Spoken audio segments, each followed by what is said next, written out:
Hi hello welcome back to my channel Sonu Juhi's kitchen. రెగ్యులర్గా నా స్టైల్లో పప్పుచారు ఎలా తయారు చేసుకోవాలో ఈ వీడియోలో చూద్దాం. మీ ఇంటికి గెస్ట్లు వచ్చినప్పుడు ఈ విధంగా ఒకసారి ట్రై చేసి చూడండి. వాళ్ళు మళ్ళీ మిమ్మల్ని పొగడక మానదు, అంత బాగుంటుంది ఈ పప్పుచారు. సో వీడియోలోకి వెళ్ళిపోదాం. ముందుగా పప్పుచారు చేసేటప్పుడు చిన్న నిమ్మకాయ సైజ్ అంతా చింతపండుని తీసుకొని నానబెట్టుకోవాలి.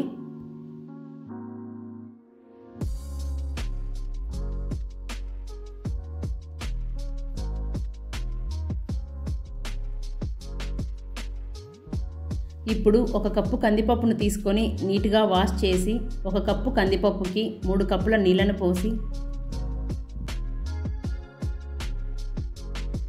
½ టీ స్పూన్ పసుపు, ½ టీ స్పూన్ కారం ఇవి రెండు వేసి మూత పెట్టి 4 విజిల్స్ వస్తే సరిపోతుందండి. పప్పుచారు చేసేటప్పుడు కందిపప్పు అనేది చాలా మెత్తగా ఉడికిపోవాలి. అప్పుడే దాని టేస్ట్ అనేది చాలా అంటే చాలా బాగుంటుంది. విజిల్ పూర్తిగా పోయిన తర్వాత మూత తీసి చూద్దాం. పప్పు అనేది చాలా మెత్తగా ఉడికిపోయింది. పప్పును ఇలా మెత్తగా మెదుపుకోవాలి. ఇప్పుడు ఇందులోకి మనం ముందుగా నానబెట్టి పెట్టుకున్న చింతపండు గుజ్జును ఈ పప్పులోకి వేసుకున్నాక మీకు ఎంత వాటర్ కావాలో అంత యాడ్ చేసుకోండి.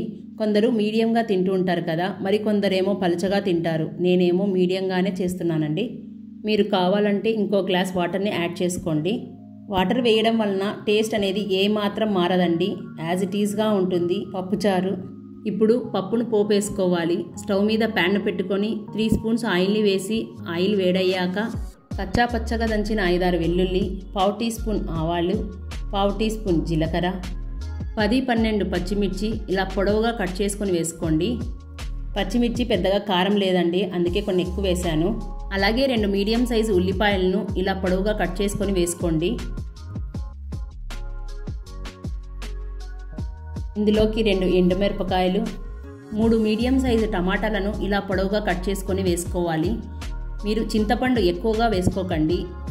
మీరు పప్పు ఇంకొంచెం యాడ్ చేసుకున్న చింతపండు మాత్రం అంతే తీసుకోండి. కావాలంటే ఇంకో టమాటాను యాడ్ చేసుకోండి. అలాగే ఇందులోకి ½ టీ స్పూన్ పసుపు, ½ టీ స్పూన్ ఉప్పును వేసి మూత పెట్టి 1 నిమిషం పాటు వేగిన తర్వాత 2 రెమ్మల కరివేపాకును వేసి బాగా కలుపుకోవాలి. ఇవన్నీ వేయించుకునేటప్పుడు ఫ్లేమ్ని లో ఫ్లేమ్లో పెట్టుకొని 10 నుంచి 12 నిమిషాలు బాగా టమాటా ఉల్లిపాయలంతా ఉడికిన తర్వాత ½ టీ స్పూన్ ఇంగువను వేసి ఒకసారి మొత్తం బాగా కలుపుకున్న తర్వాత ఈ పోపును పక్కకు దించి స్టవ్ మీద పప్పును పెట్టి ముందుగా మనం పోపు వేసుకున్న టమాటా ఉల్లిపాయలను ఇందులో వేసుకొని రుచికి సరిపడా ఉప్పును వేసి ఒకసారి మొత్తం కలుపుకొని ఉప్పు కారం సరిపోయిందా లేదా అని ఒకసారి చెక్ చేసుకోండి. ఈ లోపు మీకు తక్కువైతే ఈ టైంలో యాడ్ చేసుకోండి. పప్పు బాగా మరగాలి కాబట్టి ఫ్లేమ్ని సిమ్లో పెట్టుకొని 10 నుంచి 15 నిమిషాల పాటు మూత పెట్టి మరగనిద్దాం. 10-15 నిమిషాల తర్వాత పప్పు చక్కగా ఉడికిపోయింది. ఇలా పప్పు బాగా తెరలేటప్పుడు సన్నగా తరిగిన కొత్తిమీరను వేసుకొని స్టవ్ ఆఫ్ చేయండి. సో ఫ్రెండ్స్, మీరు రెగ్యులర్గా చేసే పప్పుచారు లాగా కాకుండా ఇలా ఒక్కసారి ట్రై చేసి చూడండి. మీ ఇంట్లో వాళ్ళు మీకు తప్పకుండా పొగడక మానరు, అంత బాగుంటుంది ఈ పప్పుచారు. సో ఇవాళ వీడియో మీకు నచ్చిందని అనుకుంటున్నాను. మీకు నచ్చినట్లయితే please like, share, subscribe to my channel Sonu Juhi's kitchen.